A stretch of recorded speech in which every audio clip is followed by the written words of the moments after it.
ভগবান শ্রীকৃষ্ণ ও চৈতন্য মহাপ্রভুর মিলন। ভগবান শ্রীকৃষ্ণ হিন্দু ধর্মের অন্যতম পূজনীয় ও জনপ্রিয় ভগবান। তিনি বিষ্ণুর অবতার হিসেবে পরিচিত, যিনি প্রেম, করুণা, ন্যায় এবং ভক্তির মূর্ত প্রতীক। শ্রীকৃষ্ণের জীবন, বিশেষত গোকুল, বৃন্দাবন ও কুরুক্ষেত্রের কাহিনী, মানবজীবনের প্রতিটি স্তরে গভীর প্রভাব বিস্তার করেছে। আর একদিকে চৈতন্য মহাপ্রভু ছিলেন পঞ্চদশ শতাব্দীর একজন মহান বৈষ্ণব সাধক, যিনি শ্রীকৃষ্ণের প্রেমময় রূপকে মানুষের হৃদয়ে প্রতিস্থাপন করেছিলেন।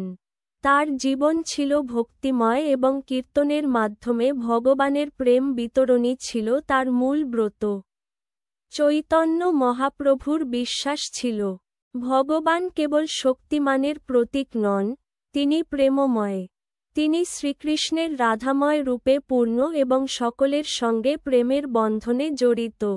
চৈতন্যদেব নিজেকে শ্রীকৃষ্ণের অবতার হিসেবে না দেখে, বরং শ্রীকৃষ্ণের প্রেমময় রাধার ভাবভঙ্গিতে কীর্তন ও ভক্তিতে নিমগ্ন থেকেছেন।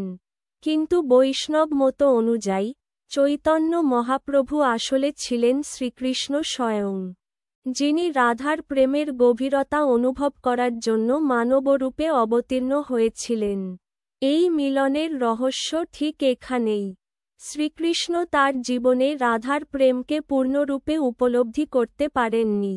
রাধার যে একান্ত, নিঃস্বার্থ প্রেম, তার গভীরতা কেবল একজন প্রেমিকাই অনুধাবন করতে পারে।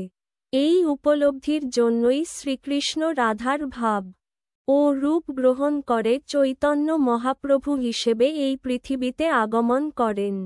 চৈতন্যদেবের জীবনে বারংবার এই রসের অনুভব দেখা যায়।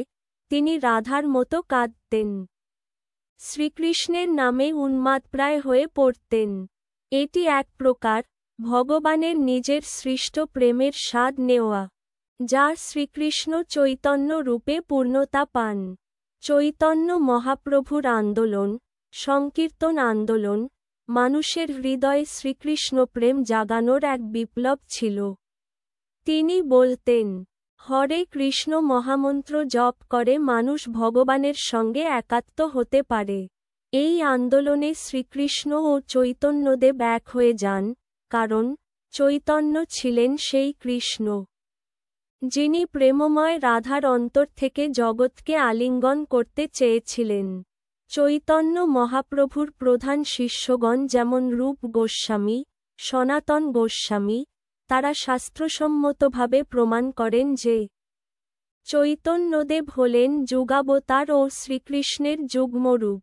শ্রীকৃষ্ণ চৈতন্য রাধাকৃষ্ণ নাহি অন্য, এই উক্তি বৈষ্ণব দর্শনের মূল ভিত্তি হয়ে দাঁড়িয়েছে। এইভাবে শ্রীকৃষ্ণ ও চৈতন্য মহাপ্রভুর মিলন হল শাস্ত্র, অনুভব ও ভক্তির এক অতুলনীয় সমন্বয়। চৈতন্যদেবের মাধ্যমে শ্রীকৃষ্ণ নতুন রূপে আবির্ভূত হন, যেখানে শক্তি ও প্রেম, ভক্তি ও রস একত্রিত হয়ে মহাজীবনের এক অনুপম পাঠ তৈরি করে। শেষে বলা যায়, শ্রীকৃষ্ণ প্রেমের দেবতা, আর চৈতন্য ছিলেন সেই প্রেমের সাগর। তারা আলাদা নন, এক ও অভিন্ন। তাদের মিলনই মানুষের আত্মার চরম মুক্তির পথ।